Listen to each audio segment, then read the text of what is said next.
fall asleep again, I'm gonna die.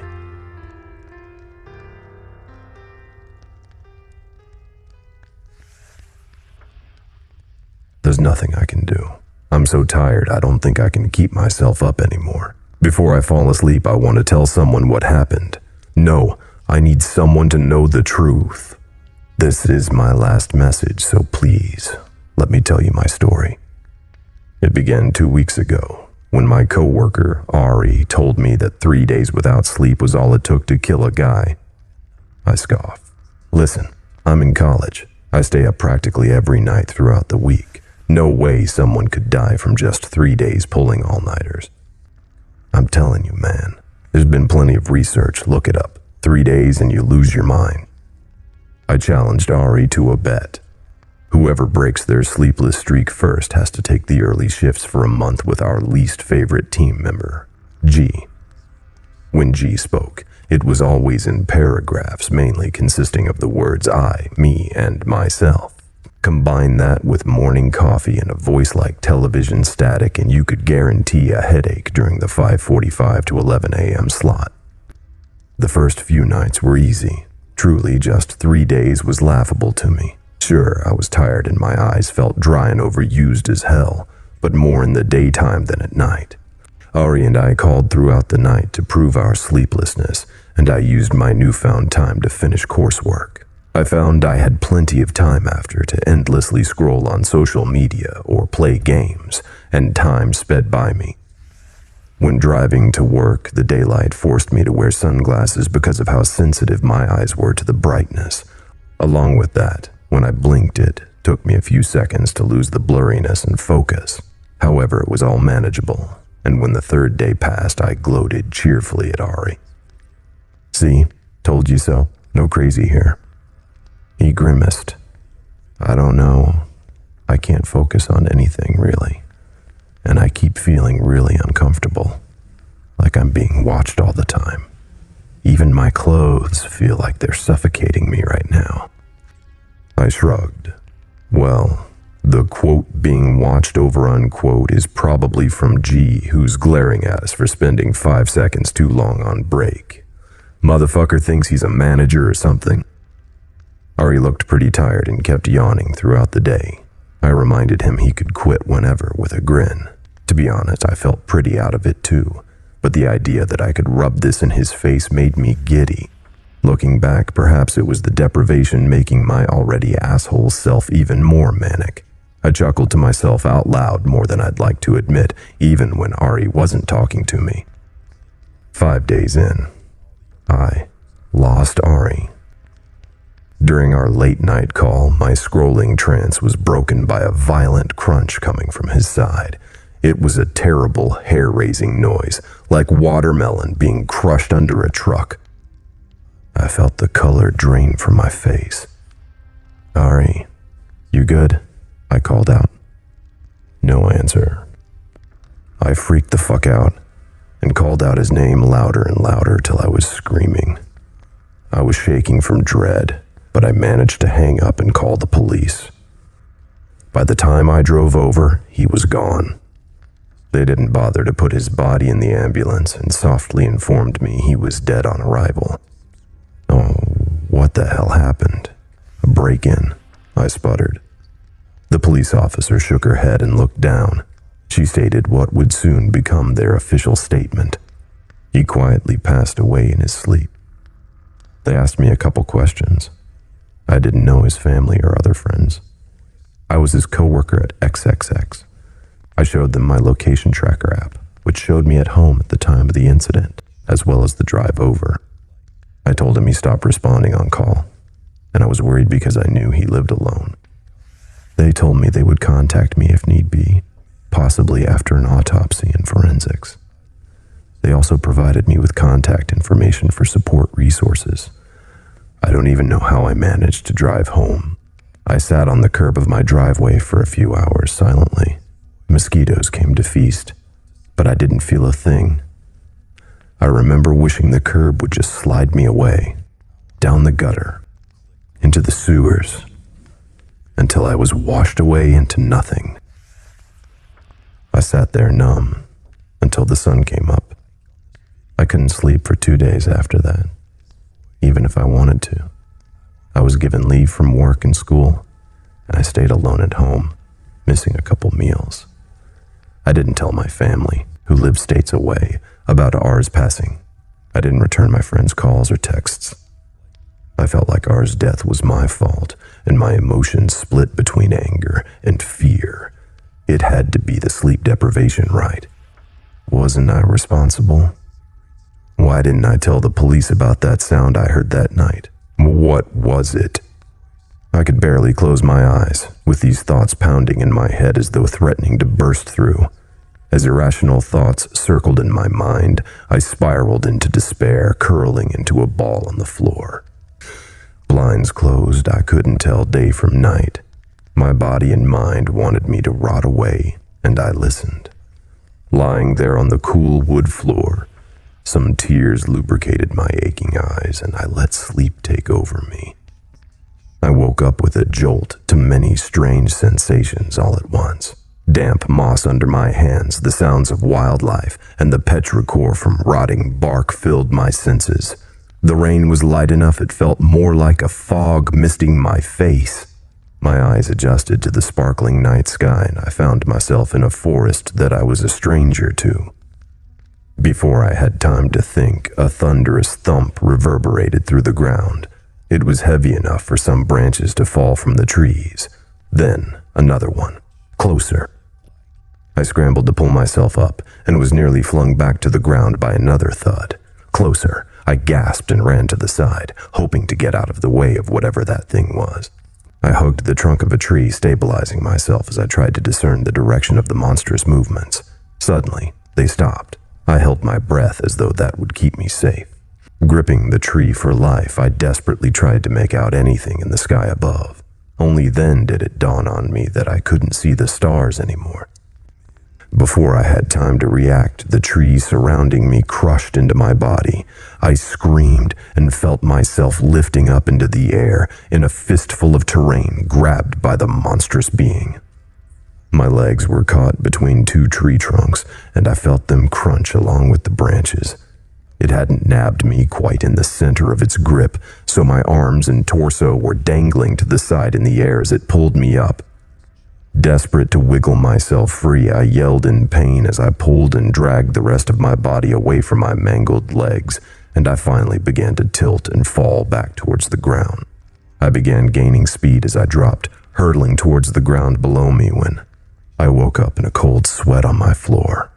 What the fuck was that? It felt so fucking real. I could still remember my legs stretching and tearing off as I pulled myself away from that thing. I wiped the sweat off my forehead and got up. Well, I tried to get up. To my horror, my legs didn't respond. They looked fine, but as I massaged them with my hands, I couldn't feel a thing. As my mind desperately commanded them to move, they didn't even twitch. It felt like I was trying to move rocks with my mind, and fear filled me as I began to think I'd forgotten the magic command my brain would usually say to move my legs. I prayed it was sleep paralysis, but the hands on the clock kept moving while my legs did not. It took me a bit to get over my panic, but eventually I dragged myself over to my kitchen, my growling stomach still sending signals to my brain. For once, I was glad my on-campus housing was a small, one-floor place. I drank some bottled water from the pack I left under the kitchen island and hoisted myself up slowly, using the chairs.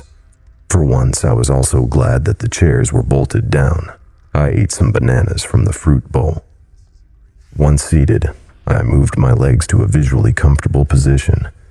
Seeing them twist and catch on each other as the tops of my feet dragged across the floor had frightened me. One who had lived so long expecting them to carry me forward forever. I had my phone in my pocket and pulled it out. How long was I out? I was shocked to see I'd been sleeping for a whole day.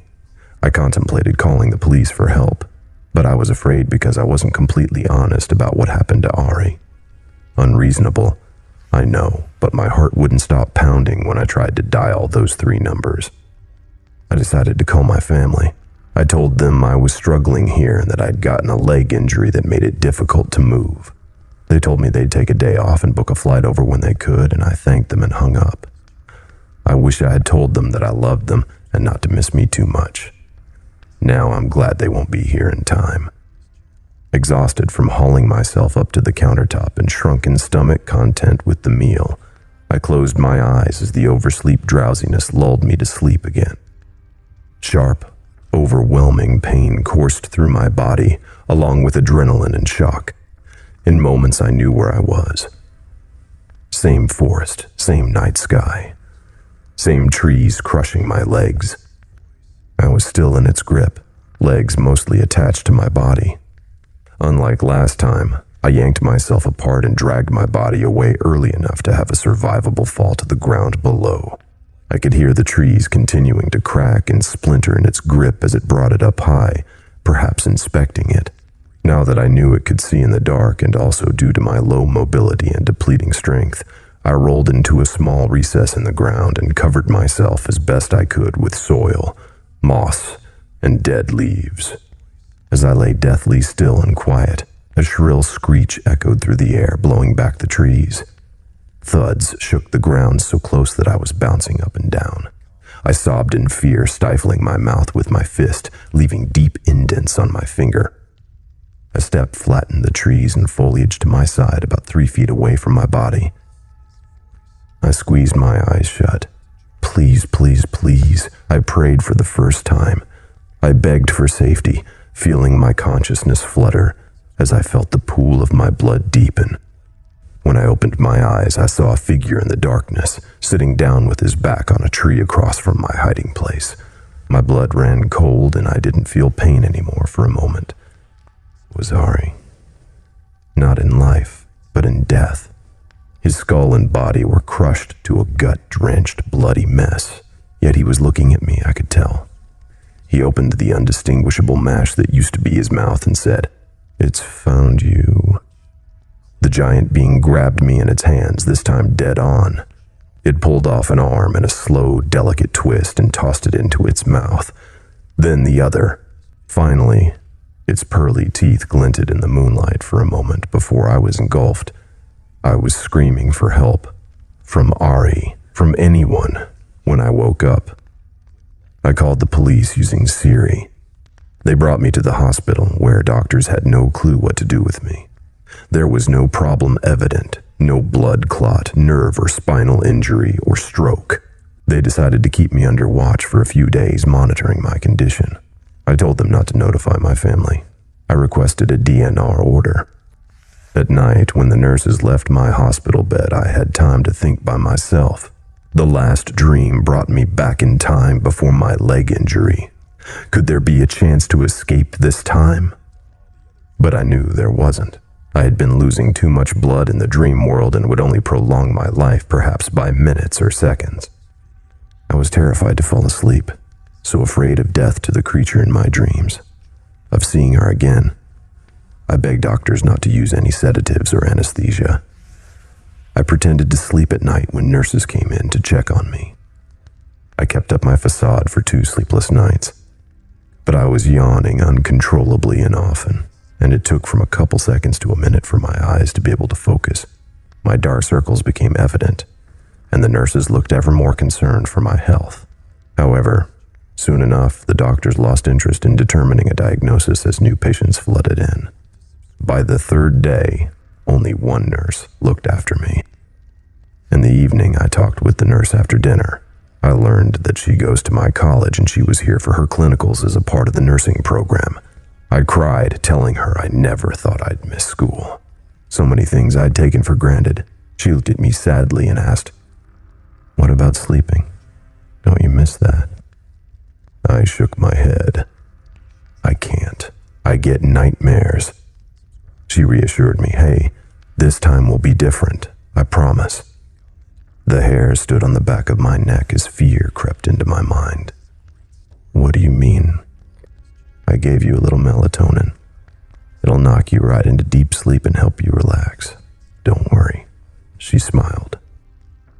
My face went white, but I held onto a shaky smile. "Hey, thanks. Before you head out, would you mind grabbing my phone for me?" So here I am. I can feel the sleep coming.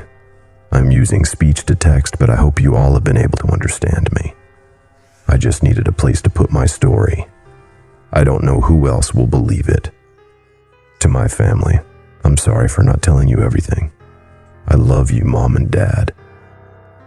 Ari, I'm so sorry for dragging you into my stupid bed. I should have listened. It's all my fault. I'll see you.